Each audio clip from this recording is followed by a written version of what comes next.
The Justice Society of America, or JSA, is a fictional superhero team appearing in American comic books published by DC Comics.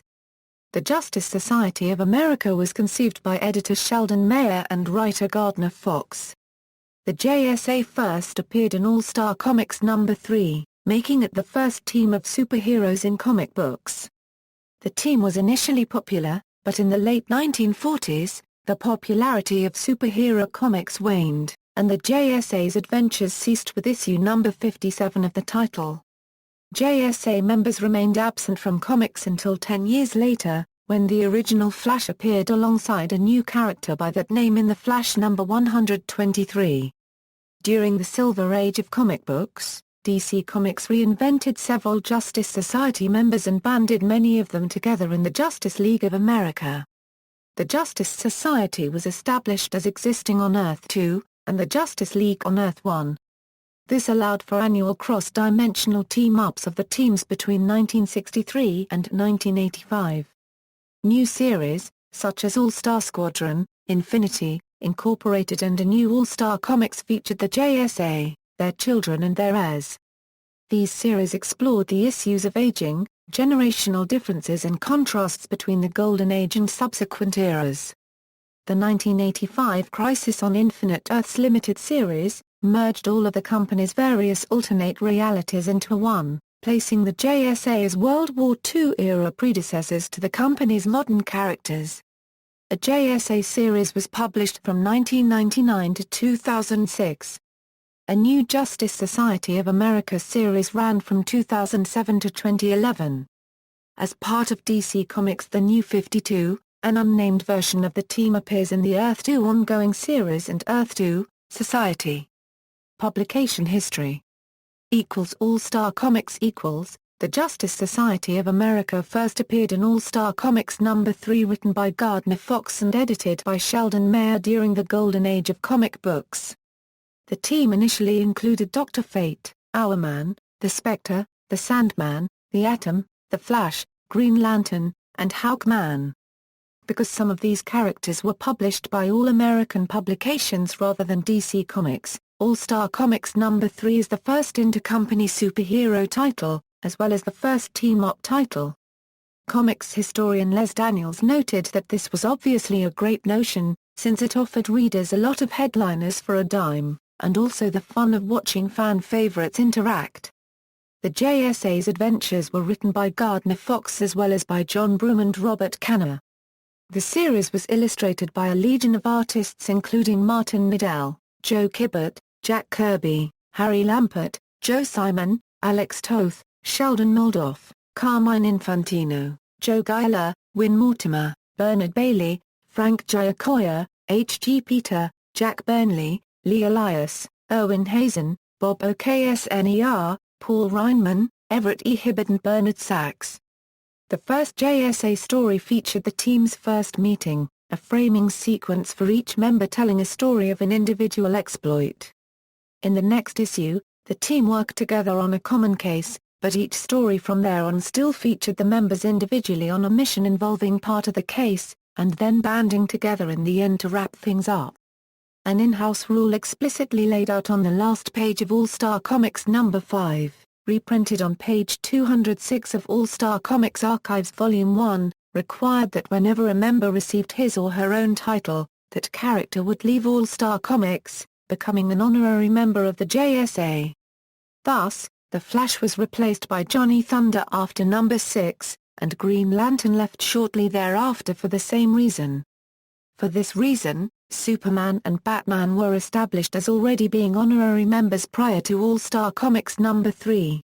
How these two heroes helped found the JSA before becoming honorary members was not explained until DC Special number 29 in 1977. Hawkman is the only member to appear in every JSA adventure in the original run of All-Star Comics, and the Atom missed 2 issues. All-Star Comics number 8 featured the first appearance of Wonder Woman. Unlike the other characters who had their own titles, she was allowed to appear in the series, but only as the JSA's secretary from number 11 onwards, and did not actively take part in most adventures until much later in the series. she was excluded from the title due to the same rules that had excluded The Flash, Green Lantern, Superman, and Batman from the title, though in number 13 it was claimed she had become an active member. A fan club for the team called the Junior Justice Society of America was introduced in All-Star Comics number 14. The membership kit included a welcome letter, a badge, a decoder, a 4-page comic book, and a membership certificate. By All-Star Comics number 24, a real-world schism between National Comics and All-American Publications, a nominally independent company run by Max Gaines and Jack Leibowitz, had occurred, which resulted in the Detective Comics, Incorporated, heroes being removed from the title. As a result, The Flash and Green Lantern returned to the team. With issue number 27, National Comics bought out Max Gaines' share of All-American and the two companies merged to form Detective Comics, Incorporated. The JSA roster remained mostly the same for the rest of the series. Gardner Fox left the series with issue number 34 with a story that introduced a new supervillain, the Wizard. The Injustice Society first battled the JSA in issue number 37 in a tale written by Robert Kanner. The team's second female member, Black Canary, first helped the group in All-Star Comics number 38 and became a full member in number 41. All-Star Comics and the JSA's Golden Age adventures ended with issue number 57, the title becoming All-Star Western, with no superheroes. A good amount of artwork has survived from an unpublished All-Star Comics story titled The Will of William Wilson, and has been reprinted in various publications from Tomorrow's Publishing. The explanation for the team's disappearance and the inactivity of most of his roster after the early 1950s was first given in Adventure Comics number 466 by writer Paul Levitz, which explained that most of the society chose to disband and retire rather than appear in front of the Joint Un-American Activities Committee, which demanded that they unmask themselves. This was later retroactively changed to the Real House Un-American Activities Committee. The chairmanship of the Justice Society mostly resided with Hawkman, although initially The Flash, and later Green Lantern, took their turns at leading the team. For a brief period in 1942, they were known as the Justice Battalion, as they became an extension of the armed forces of the United States of America during World War II. It was later revealed that the reason the JSA did not invade Europe and end the war was due to the influence of the Spear of Destiny, which caused the JSA's most powerful members to fall under the control of its wielder, Adolf Hitler. It was revealed in the 1980s that the JSA had a loose affiliation with the All-Star Squadron. The All-Star Squadron's adventures were set in the 1940s, and were considered to have happened concurrently with the Justice Societies in an example of retconning, or retroactive continuity, where new material is inserted into already existent continuity. Both teams were the brainchild of American President Franklin D. Roosevelt. The headquarters for the JSA was initially a hotel suite in New York City and, after the war, the team settled on a brownstone building in Gotham City and later in Civic City. For a very brief period, the JSA was provided a satellite headquarters, much like their later counterparts, the JLA. This turned out to be a death trap orchestrated by a crooked senator's henchman from Eliminations, Incorporated. The Gotham City brownstone remained unoccupied until years later, when the team was active again. The headquarters used in the 2000s was a brownstone in the neighborhood of Morningside Heights, Manhattan, north of Central Park. The Silver Age having successfully introduced new versions of several characters during the late 1950s, DC tapped industry veteran and former Justice Society writer Gardner Fox to create a new version of the Justice Society. Editor Julius Schwartz, influenced by the popularity of Major League Baseball's National League and American League, decided to change the name of the team from Justice Society to Justice League. As Barry Allen, the Silver Age Flash was to Jay Garrick, the Golden Age Flash, so the Justice League was to the Justice Society, the same team, but with an updated roster and a fresh start. In The Flash number 123, The Flash of Two Worlds, the Silver Age Flash meets his Golden Age counterpart, Jay Garrick, who along with the rest of the original Justice Society is said to inhabit an alternative universe. This historic meeting thus became one of the classic DC Comics of the Silver Age. Fan letters on the pages of following issues were wildly enthusiastic about the revival of the original Flash, both from older fans who remembered the old JSA tales, and younger fans eager to learn more about these new heroes. Further meetings occurred in the Flash number 129 Double Danger on Earth, and the Flash number 137 Vengeance of the Immortal Villain. The Flash number 129 contains the first mention of the JSA in the Silver Age, and refers directly to their last adventure in All-Star Comics number 57, while in the Flash number 137 the Jsa Reform. These stories set the stage for Crisis on Earth 1, and Crisis on Earth 2, a two-part tale where the Golden Age Justice Society teams up with the Silver Age Justice League to combat a team of villains from both worlds. The following year, Earth 3 was introduced. Its existence was guessed at in the previous year's tale, with Justice League of America number 29, Crisis on Earth 3. This Earth features an evil version of the Justice League known as the Crime Syndicate of America, whose lineup consists of Superwoman, OWLMAN, Ultraman, Johnny Quick, and Power Ring. These stories became the first in a long series of team-ups of the two supergroups, an annual summer tradition which continued until 1985. These meetings produced a considerable number of notable events and characters to JSA history, including Black Canary leaving to join the Justice League, the return of the Golden Age team the Seven Soldiers of Victory, the creation of the Freedom Fighters, which incorporated several Quality Comics characters into DC continuity after the characters were purchased by DC Comics, and the introduction of a number of other alternative Earths to house these other teams. As well as the annual Justice League of America appearances, members of the JSA guest starred in other titles over the next several years, the Golden Age Atom in the Atom number 29 and number 36, and the Golden Age Green Lantern and several issues of Green Lantern.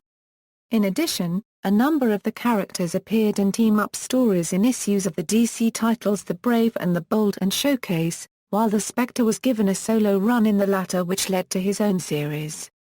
Almost uniquely in superhero comics at the time, the JSA members during this period were portrayed as middle-aged and often wiser versions of their younger, contemporary counterparts.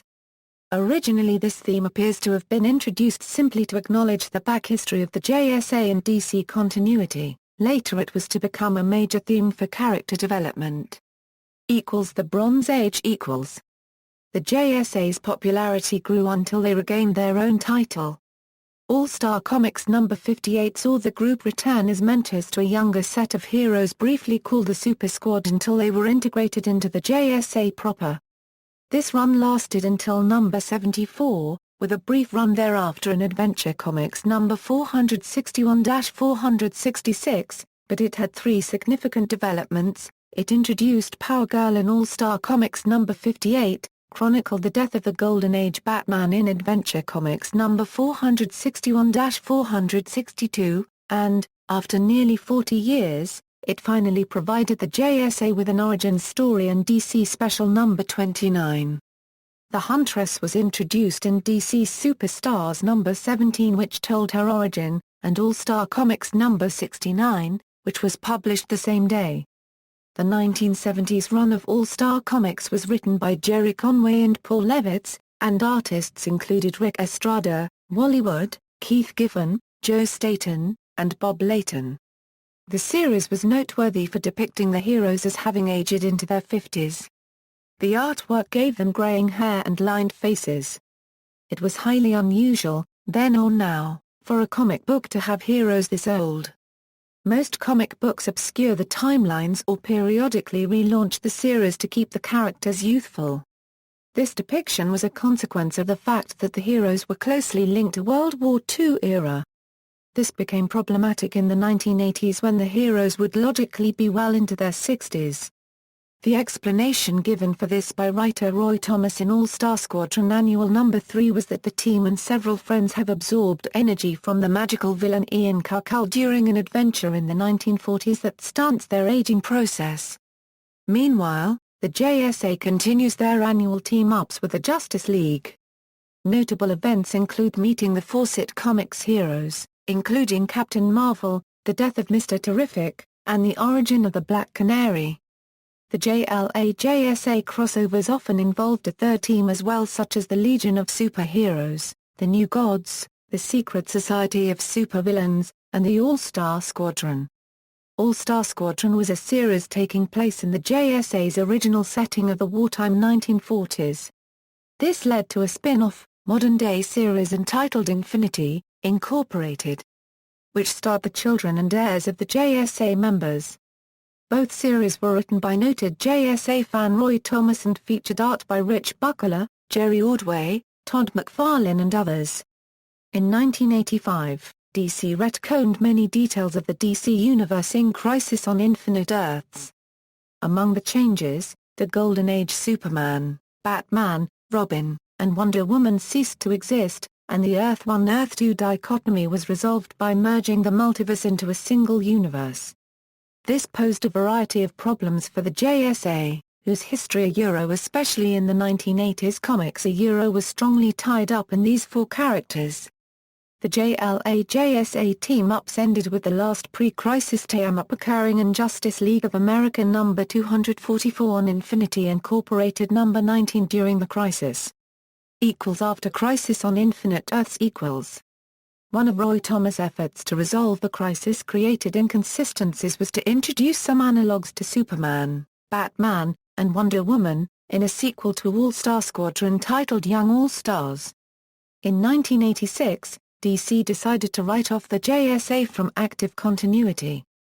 The Last Days of the Justice Society one-shot involved most of the team battling the forces of evil while merged with the Norse gods in an ever-repeating Ragnarok paragraph K-like limbo, written by Thomas, with art by David Ross and Mike Gustavich. Only Power Girl, the Star-Spangled Kid, the Spectre and Dr. Fate escaped the cataclysm. This is later revealed to be a simulation created by Odin searching for a way to thwart the real Ragnarok paragraph K. Roy Thomas revised the JSA's origin for post-crisis continuity in Secret Origins Volume 2 No. 31. Justice Society of America, fan interest resulted in the revival of the JSA in 1991. An 8-issue Justice Society of America limited series featuring a previously untold story set in the 1950s was published in 1991. In the final issues of the 4-issue Armageddon, Inferno limited series, the JSA returns to the modern-day DC universe when Wave Rider transported the daemon of the interdimensional Abraxas to Asgard as a substitute for the JSA in the Ragnarok paragraph K cycle, allowing the team to return to Earth. In 1992, the JSA was given an ongoing monthly series titled Justice Society of America, written by Len Straczewski with art by Mike Parobeck, featuring the original team adjusting to life after returning from Ragnarok paragraph K. Though Justice Society of America was intended as an ongoing series and was popular with readers, the decision was made to cancel the book after the third issue's release.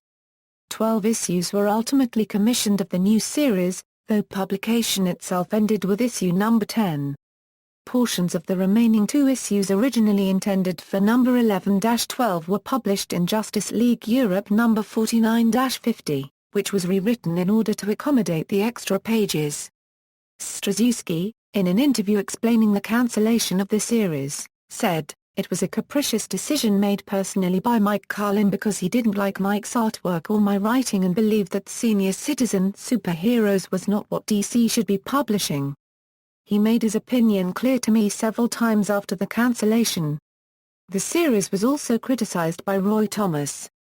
Thomas, who had shepherded the Justice Society through the 80s, publicly voiced criticism towards DC for hiring Straczewski over Thomas for the 2 titles.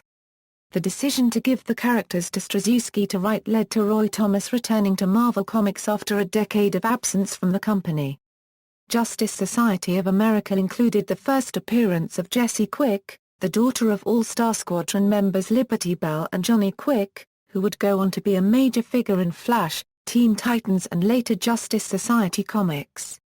Not long after, most of the team was incapacitated or killed in the 1994 crossover series 0 Hour, Crisis in Time. During the battle between the Justice Society and the villain Extant, the latter removes the chronal energies keeping the Justice Society young. The Atom, Dr. Midnight and Owlman die immediately. Hawkman and Hawkgirl, who were separated from the rest of the Justice Society after being pulled into the time stream, merge into a new Hawk God being, resulting in their deaths. Dr. Fate dies of the resulting aging shortly after 0 hour. Green Lantern is kept young due to the mystical effects of the Star Heart, but loses his ring and subsequently changes his name to Sentinel. The rest of the team is now too physically old to continue fighting crime and retires. Starman retires and passes on the Starman legacies to his sons, resulting in the creation of one of the new series following 0 hour, James Robinson's Starman. JSA. The JSA remained inactive for some time after the events of 0 hour, but the surviving members have remained active throughout the DC Universe, having been placed as reserve JLI members, as evidenced in Justice League Europe No. 50. The Justice Society was revived as a monthly series called JSA in 1999, which mixed the few remaining original members with younger counterparts. This incarnation of the team focused on the theme of generational legacy and of carrying on the heroic example established by their predecessors. The series was launched by James Robinson and David Esgar. Gower later co-wrote the series with Jeff Johns, who continued to write the series solo after Goer's departure. The series featured the art of Steven Sadowski, Leonard Kirk and Don Kramer, among others. It featured a story by Pulitzer Prize winner Michael Chabon. During the events of Infinite Crisis, some of the surviving Golden Age characters, such as Wildcat and the Flash, are transported to the New Earth 2, as created by Alexander Luthor, and seem to recall the existence of the original one, albeit vaguely. JSA, classified. In September 2005, JSA's popularity led to a spin-off series, JSA, Classified, which tells stories of the team at various points in its existence, as well as spotlighting specific members in solo stories. The first arc featured Power Girl's origin. It was written by Jeff Johns, with art by Amanda Conner. The series was cancelled with issue number 39. 1 year later after the events of DC's Infinite Crisis crossover and the World War III event chronicled in 52, JSA members Jay Garrick, Alan Scott, and Ted Grant decided to revive the Justice Society. Justice Society of America Volume 3, on December 6, 2006, a new series was launched with the creative team of Jeff Johns, Dale E. Glesham, and Alex Ross. The beginning of the new series showed JSA veterans The Flash, Green Lantern, and Wildcat choosing members of the new generation of superheroes to train. Continuing a major theme from the previous JSA title, this new series focused on the team being the caretakers of the superhero legacy from one generation to the next. The crossovers between the JLA and JSA began again with the Lightning Saga in JLA Volume 4 No. 8-10 and JSA No. 5-6 and an epilogue in issue No. 7. Justice Society of America Annual No. 1 featured the Justice Society Infinity, a team continuing from an analogous post-crisis Earth 2. Most of the members of the Justice Society Infinity are either original members of Earth 2's Justice Society, such as the Atom and Robin, but the Society includes characters that are normally associated with Infinity, Incorporated, such as Jade and Nucleon. John's run as writer of Justice Society of America ended with issue No. 26. Following a 2-issue story by Jerry Ordway, Bill Willingham and Matt Sturges took over as writers with issue No. 29 in July 2009. Another JLA-JSA crossover was chronicled in Justice League of America No. 44-48 and Justice Society of America No. 41-42 under the Brightest Day banner. James Robinson, the writer who co-wrote the 1999 JSA relaunch, took over as the book's writer for the crossover while Mark Bagley illustrated the entire event. After the crossover, Robinson wrote one final issue with artist Jesus Marino, which dealt with the relationship between Green Lantern and his son Obsidian. Following the Brightest Day story arc, Marc Guggenheim became the new writer with issue No. 44, and Scott Collins took over art duties from Marino. During his first several issues, Guggenheim introduced a number of new characters to the team, such as Blue Devil and Manhunter. In issue number 49, he expanded the JSA's roster by bringing back all of the JSA All-Stars except for Magog, who had been killed in Justice League, Generation Lost, and Power Girl, who had unofficially departed from the JSA during the same Marxie series, as well as the original Liberty Bell. In addition, Guggenheim introduced a new character named Red Beetle, and brought in Re and Dark Knight, two Chinese superheroes that he had created for his Batman Confidential run. JSA All-Stars Volume 2, an ongoing series titled JSA All-Stars, debuted with a February 2010 cover date. It was named after a 2003 limited series. The series focused upon a second team that formed after the JSA split. Calling themselves the All-Stars, the group included more of the newer, younger members of the JSA. The roster consisted of Magog, Damage, Power Girl, Owlman, Atom Smasher, Sand, Stargirl, Cyclone, Wildcat, Citizen Steel, Judah Master, King Chimera, Anna Fortune and the AI Roxy, with Magog and Damage later being killed off. DC cancelled JSA All-Stars with issue number 18 due to the events of Flashpoint, the DC 2011 summer event. Because of the title's cancellation, writer Marc Guggenheim had all of the All-Stars sans Power Girl and Magog rejoin the JSA in Justice Society of America number 49. The New 52 Earth 2 and World's Finest. With the New 52, the JSA was relaunched by writer James Robinson and artist Nicholas Scott in the Earth 2 series. Additionally, the World's Finest title featured the Huntress and Power Girl from the New Earth 2 stranded on the main DC Earth. World's Finest was written by Paul Levitz, and was initially drawn by George Parr, copyright Rez and Kevin Maguire on a rotating basis. Under James Robinson, Earth 2 featured new version of the classic Justice Society members, including a young unmarried Jay Garrick, a gay version of Alan Scott, an African-American version of Hope Girl, and a version of the Atom who was a soldier and possessed powers similar to his protege Atom Smasher.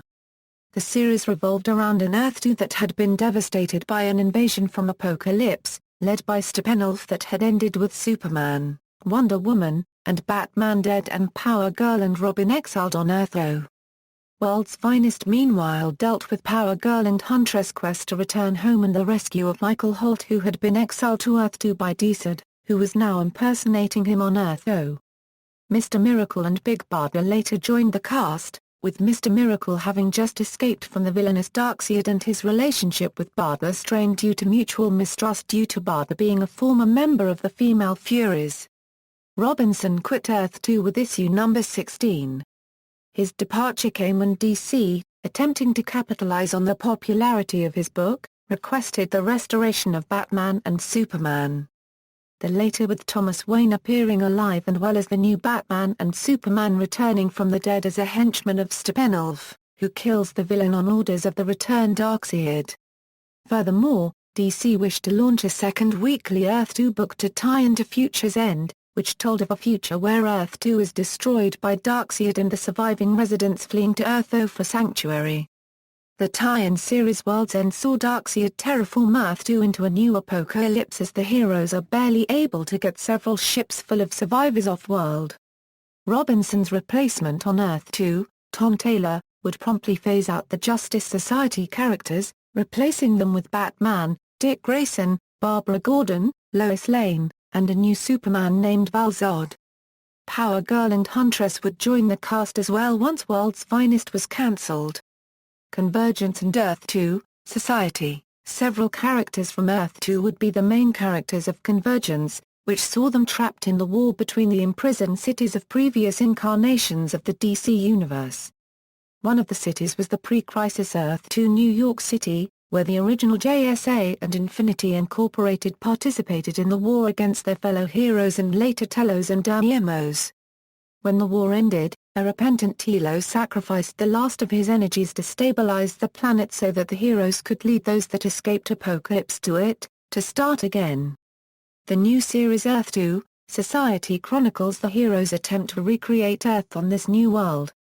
Collected editions. The Golden Age issues of All-Star Comics were collected in the following hardcover DC Archive editions, Most of the Silver Age and Bronze Age stories depicting the annual team-up adventures of the Justice League and the Justice Society were collected in the following trade paperbacks. The Bronze Age continuation of All-Star Comics, along with a subsequent JSA series in Adventure Comics and a related special, has been collected in the following trade paperbacks. The JLA story arc Crisis x5, which features the first Justice League-Justice Society team-up since Crisis on Infinite Earths, has been collected in the following trade paperback. The JSA series was collected in the following trade paperbacks. The third Justice Society of America series was collected in the following trade paperbacks. A new JSA team, the JSA All-Stars, spun off from the original and was collected in the following trade paperbacks. The new 52 series Earth 2 was collected in the following trade paperbacks.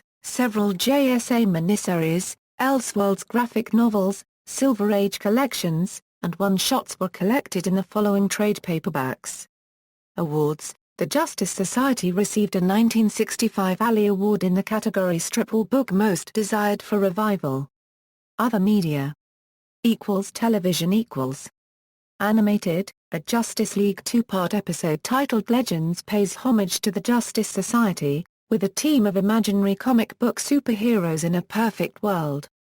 The team was called the Justice Guild of America. The members are Green Guardsman, Streak, Black Siren, Catman, and Tom Turbine. Green Lantern claims comics about them taught him to be a hero.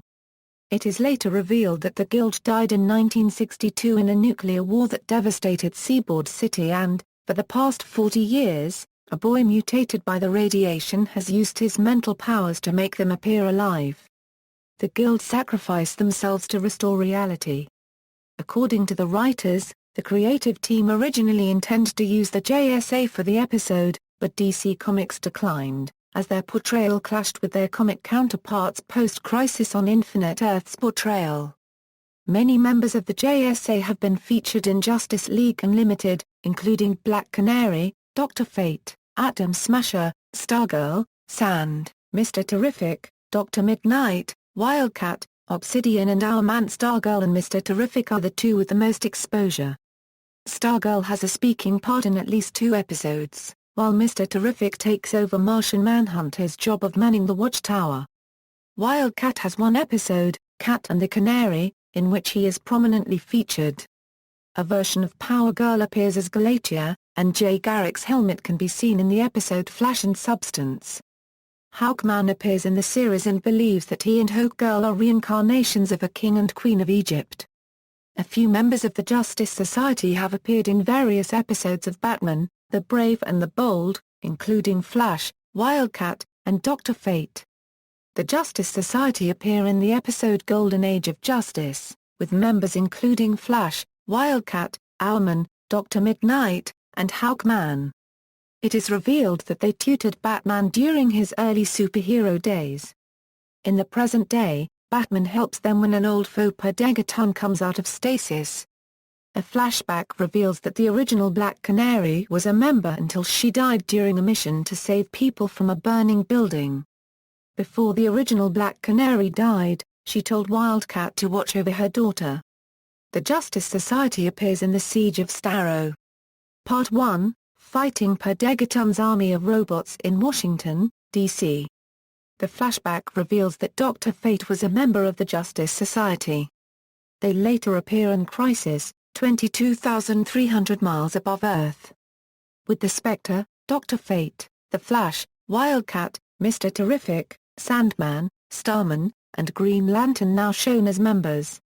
They arrive at the Justice League satellite in order to have a party with the Justice League International, but instead up fighting their youthful counterparts. Both teams end up working together to combat Ra's al Ghul. Additionally, Stargirl appears in the episode Cry Freedom Fighters, where she teams up with Blue Beetle. Several members of the JSA appear in Young Justice.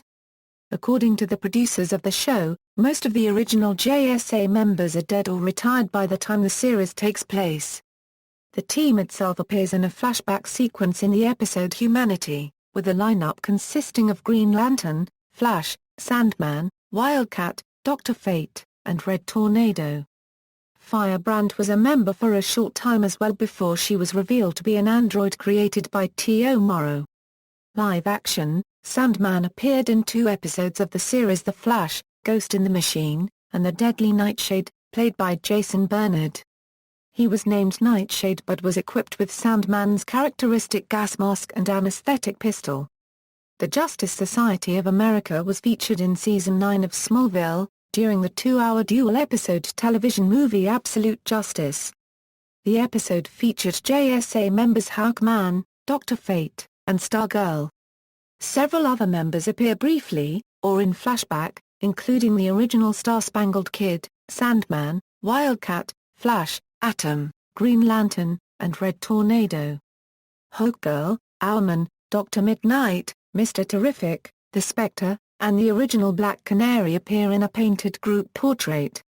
The JSA are portrayed much like their post-crisis incarnation as an earlier generation of superheroes that have re-emerged to aid the new superheroes, having been forced to retire when the government tried to take control of the JSA after determining their real identities. Hawkman and Stargirl both appear in additional episodes in Seasons 9 and 10, with Hawkman sacrificing himself in the 10th season mid-finale to save Lois Lane from Slade Wilson. The helmet of Dr. Fate can be seen among the hero's artifacts in the pilot episode of Constantine. In the 3rd season of Arrow, Wildcat is played by actor J.R. Ramirez, who coaches Laurel Lance. In the 4th season, Mr. Terrific is played by actor Echo Kellum, who aids Felicity Smoak and Team Arrow on their battles against Damian Darhk as well as being an Olympic-level athlete. In the series The CW's The Flash, a carving of people that clearly represent the Justice Society stands in the Central City Police Department building, which states the words truth, liberty, and justice.